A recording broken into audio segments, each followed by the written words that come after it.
What is good, YouTube? Warstu here with a movie on Aquaman. Yes, you pronounce it with an A, making it Aquaman. So Warner Brothers invited me to watch the Aquaman movie on Monday night, which is pretty awesome. So let's talk about the movie. So the movie itself doesn't come out till the 21st of December in America, and it comes out on Wednesday in England. So I'm not going to go over in full spoilers. This is going to be a non-spoilery review, but it will tell you enough to tell you that you need to go watch it. Don't watch a replica. Don't watch a kind of copy online. You need to watch this in the biggest cinema with the best screen available for you. So far, this movie is absolutely destroying it in China. $100 million opening weekend in China. It's outperforming what the supposed experts were saying this movie was going to do. But it is a DC movie, so at the same time, as great as this movie is, there will be certain critics, certain people disregarding it, Marvel fanboys saying this movie is tripe, when really this movie is very worth your money, just like Into the Spider-Verse is. So, best DC movie ever with Man of Steel. Really is. Better than Wonder Woman. Yes, I know Wonder Woman is everyone's favorite movie, but Wonder Woman is highly overrated. I don't even know why. Even the screening I went to, that was obviously a press screening with a bunch of critics, everyone were talking about their favorite DCEU movies, and for some reason people kept saying Wonder Woman. I was thinking, no, that movie was 20 to 30 minutes too long, whereas with Aquaman you could literally make the movie 20 to 30 minutes longer and no one would have batted an eyelid or said the movie was too long. So it takes place just outside the Justice League. Now this is good, just outside the Justice League movie, after the Justice League movie, so at least it incorporates the Justice League movie heritage, so to speak, because obviously Amber Heard, who plays Mira, Jason Momoa, Aquaman, were in that movie, but it doesn't make it clear how far after the Justice League. I guess you could say up to a year after, but there's no date. So this movie is a masterpiece in ways. It's at least 80% VFX special effects. The whole freaking movie is underwater. It's crazy. It's stunningly beautiful what James Wan has created, making Atlantis the underwater city. But we do get flashbacks that actually make sense, unlike in other DC movies where they don't make sense. We see Atlantis above the ground and we find out why and how it was sunk, which is pretty cool. The flashbacks in this movie made sense. We've seen baby Aquaman, baby Arthur, we've seen him getting trained to hone into his Atlantis underwater swimming abilities. He thinks he can swim, but until he's taught, he can't swim. So the main factor when a critic reviews a movie should be the following: is the film fun? Yes. Is it rewatchable? Yes. That should make it fresh on Rotten Tomato, on RT, but with DC movies that doesn't tend to happen. So I guess the only two movies I've seen recently that are rewatchable is Aquaman. I really do highly recommend it, and Into the Spider-Verse. These two movies are so great. It's a total badass film. He's brought up on land, but his heritage is underwater, so he goes from the land and from the seven seas. He's from them both. He's an absolute savage. Now, I don't really want to mention this because I'm not a Marvel fanboy or a DC fanboy, but I've seen a lot of people comparing this movie to Thor 3 and Black Panther, and to be fair, on a basic ground level, the story is kind of similar, but nothing alike. Black Panther isn't a city underwater. It just doesn't make sense. There's not hundreds of thousands of animals under the ground. You don't get these crazy, scary looking creatures. You don't get these sharks. You don't get these Seahawks. So it blows my mind why some people are comparing this movie to Black Panther. It just doesn't make any sense. So if you have seen this by the time I post it, let me know down below. Did you love it? This film has two main stars essentially. Amber Heard, who plays Princess Mira, she absolutely smashes it, and Jason Momoa, Aquaman. So this movie is a very different circumstance because Jason Momoa, Aquaman, has been playing this. This is technically the third time he played it. He had a brief cameo role in Batman vs Superman, and then he was briefly in it in the Justice League. Kind of, he was in the fight with Steppenwolf. You know, the train wreck Steppenwolf that really should have been Darkseid. For Darkseid, it should have been Darkseid. So Amber Heard totally nails this wrong. Such a strong character. We didn't really see much of her during the Justice League, but trust me, you would fall in love with her. Even though her wig looks bad in the promotional images, when you watch the movie, her wig doesn't look bad at all. She goes from having really cute, kind of sensitive scenes to being crazy, insane, intense, scary almost, but she's a complete badass. And I guess they're forming a relationship between the two, which some people, I've read a few reviews, some people like the first reaction reviews of when people went to the premiere, and I don't think some people understand the concept of this movie, to be honest. So Jason Momoa is totally perfect for this role. He nails it from the serious scenes to the fun scenes.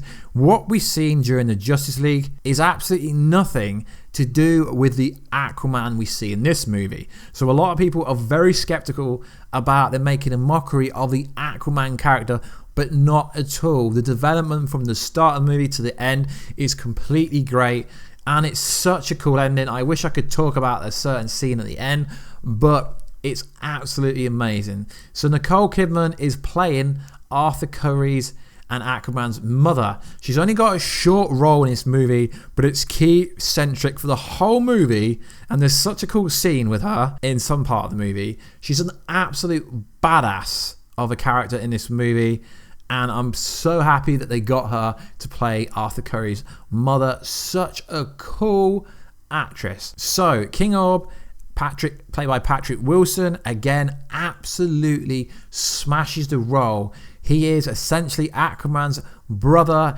who's got the throne, who is the rightful heir in his opinion. And I think this is why people are comparing this movie to Black Panther, because obviously in the Black Panther storyline, you've got a relation of obviously T'Challa coming to challenge T'Challa for the title of Black Panther, which is kind of similar to what happens in this movie, but like I said, you can compare it to Lion King, you can compare it to Return of the King. Without giving too much away, I do feel that Patrick Wilson's character did absolutely smash this role. Then you got Dolph Lundgren's character. He's been in so many movies, Rocky, he was recently in Creed 2. It's like just a brief role, but it's a pinnacle role. Absolutely smashes the role like he always does. So now we get to Black Manta. So the story, I feel like they should have waited till Aquaman 2 before introducing Black Manta. The actor, I cannot pronounce his name, so I'm not even going to try, absolutely did a solid role. His motivation is 100% clear. It's in one of the trailers. I don't want to give any spoilers away, but Black Manta is an absolutely insane character. The suit is so comic book accurate, but I do understand why they put him in this movie, but it might confuse who the actual overall villain is for this movie. But realistically, there isn't really an overarching villain in the sense of a baddie. It's just a case of who will become the king of Atlantis. So it's pretty awesome, and Black Manta is involved heavily in this storyline, which is pretty cool. So I guess the only real villains in this movie is the creatures that James Wan has created. If you don't know who he is, he's done a lot of horror movies. His background is horror, and these creatures he created for certain parts of the movie were more intense, were more creepy, were more intensified than the Justice League villain being Steppenwolf. So at one point in the movie, there is an insane scene with a bunch of creatures, and it's like, wow, these creatures are so in depth. Because you've got to understand, this movie is 80% CGI, VFX, special effects, and to create all these different crazy looking animals underwater, even the sharks are insanely looking. So I suggest you go watch this movie, the biggest screen possible. Maybe it might be a bit too overbearing if you watch it in 3D. I watched it in the View Cinema at London Leicester Square. It was a pretty good screening, pretty decent size, but it's such an awesome movie. It's free flowing, it's pretty awesome. I really would love to see the behind the scenes of how they actually made them look like they were really underwater, because there weren't really many defaults in the kind of CGI. Yes, obviously there are some plot points and some bits of the movie that just don't work, but name me a perfect movie with a solid script that we've had. Exactly. There's always going to be parts of movies that aren't solid. There are a few bits that kind of miss. meh, a few jokes that kind of meh, a few scenes that meh. But to be honest, it was really fun, and I can't wait to go rewatch it later this week. Such an insane, fun movie. Now, there is a mid-credit scene, not a post-credit scene. A mid-credit scene is directly after the movie. A post-credit is after the credits roll, and it says literally the executive producer, every little single person that had anything to do with the movie. The post-credit scene comes after that. So there's a mid-credit scene that, to be honest, it's not really a massive spoiler or anything, so you could avoid it and leave the cinema early if you don't want to watch it, but it is a pretty nice sting, seeing as they've already started talking about Aquaman 2. Now, I'd love James Wan to be a director for multiple DC movies. He just gets it. I mean, I'm not really the biggest fan of Wonder Woman, to be honest, but he really gets it. There was no boring parts of the movie. The pacing was really fast at the start of the movie. The first 20 minutes, the pacing was really fast. But I think after the kind of backstory with his father, after that part of it, it kind of slowed down and you understood a lot more. It was free flowing. Except for that part, it was an absolute solid movie. I don't give movies numbers, but it is my favorite DCEU movie. It's even up there with Dark Knight, to be honest. It's on that kind of wavelength. The depth they've gone to. Obviously, I will be doing a proper video once the movie's actually out, going over spoilers and everything else like that. It's pretty awesome. But hopefully, I've convinced you to go watch it. If you are new to the channel, you know most of my content is Marvel, but I do a lot of DC stuff as well. So I'm not a Marvel fanboy, like you probably presume. So I'd go watch it. It was absolutely insane. The ending scene, I can't wait to talk about the ending scene with you guys. Such a fun movie. So awesome to see everything come together. The trailers don't really sell it well enough, in my opinion, because I didn't really have high expectations when I went to watch this movie.